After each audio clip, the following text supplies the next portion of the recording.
Welcome to the new topic. Today we are discussing optoelectronic junction devices.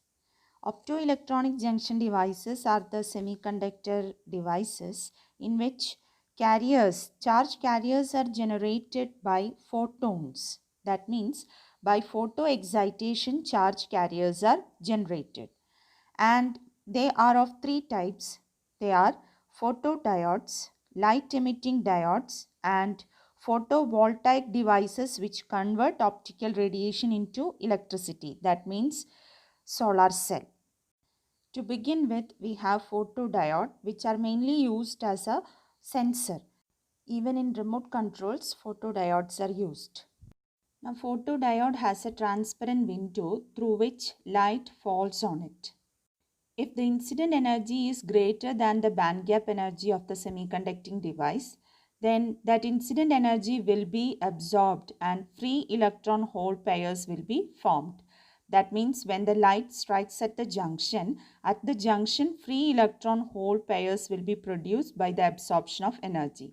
Here the energy required by the valence electrons to jump from the valence band to conduction band, that energy is provided by this incident photon. Photodiode is fabricated in such a way that light strikes at the junction, and there, due to the absorption of photon, free electron hole pairs will be created. That means one bound electron becomes free. When it becomes free electron hole pair will be produced. And at the junction we have depletion region and we have an electric field. Under the action of that electric field, the direction of electric field is from N to P. This is the direction of electric field. Under the action of this electric field, free electron hole pairs, they are separated before they recombine. So, electron will be moving opposite to the direction of electric field, that means from P to N side, and this hole will be moving in the direction of electric field, that means from N to P. So, this free electron hole pairs are just separated by this, and these separated free electrons and holes are collected by the leads at the ends of P side and N side. So this is the three-step process involved in the working of photodiode. That means electron hole pair production, then separation and collection.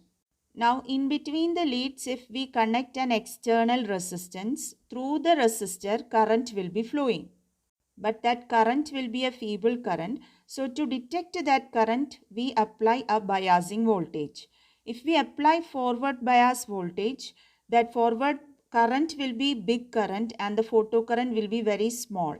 So to detect a photocurrent, we should not connect this photodiode in forward bias. Instead, we should connect it in reverse biased condition. So in reverse biased state, we know through a diode a very feeble current flows. Along with that, this photocurrent also comes, so it will be very easy to detect. So photodiode is always functioning in reverse biased state. Now here we have the IV characteristics of photodiode. That characteristics, it is drawn in the third quadrant since it is in reverse biased state. As the intensity of incident light increases, the photocurrent also increases.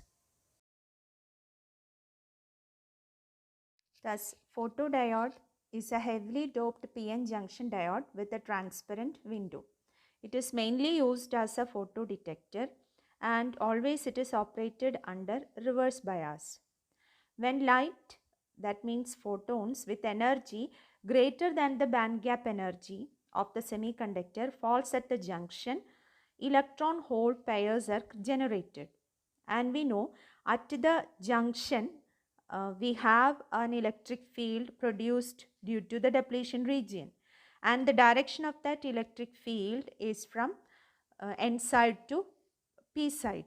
So under the action of that electric field, electrons move towards N side and holes will be moving towards P side. And due to this process, the free electron hole pairs created due to the absorption of that photon will get separated. So first the electron hole pairs are produced, and under the action of the electric field, they are separated, and finally they are collected by the leads at the two ends of the diode. At the two ends, on P side and N side, you have two leads. Those leads, they act as the collecting leads. They collect these holes and free electrons on either side. So this is the three-step process involved in the formation or in the working of photodiode. That means first, production of free electron hole pairs, second, separation, and the third one, collection. Now, in the circuit, it is always connected in reverse bias.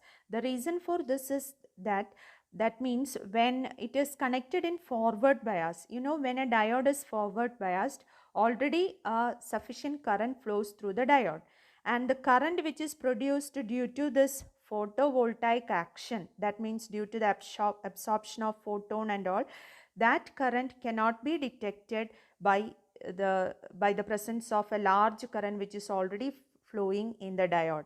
So if the diode is connected in reverse biased state, the current flowing through the diode will be feeble current, and a change in that feeble current can be easily detected than the other one. That is why always this photodiode is connected in reverse biased state, and it cannot be used as a source of EMF because the current produced or the potential difference produced by the photovoltaic action in photodiode is very small one.